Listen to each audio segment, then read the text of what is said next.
সত্যি কথাটা তুলে ধরলে, আমরা যখন যৌক্তিকভাবে সমালোচনা করি, তখন আমাদের বিরুদ্ধে 10 কোটি টাকার মানহানির মামলা দেওয়া হয়।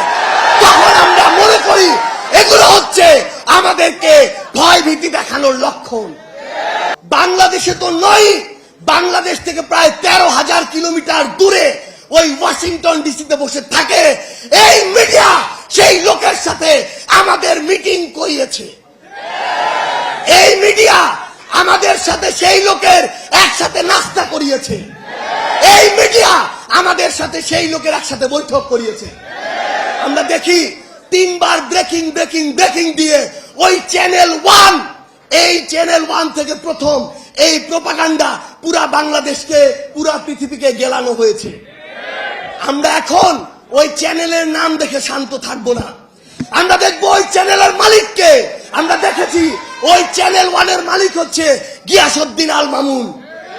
আমরা দেখবো ওই গিয়াসউদ্দিন আল মামুনরা কার ছত্রছায়ায় এত বড় প্রোপাগান্ডা করার সাহস পায়।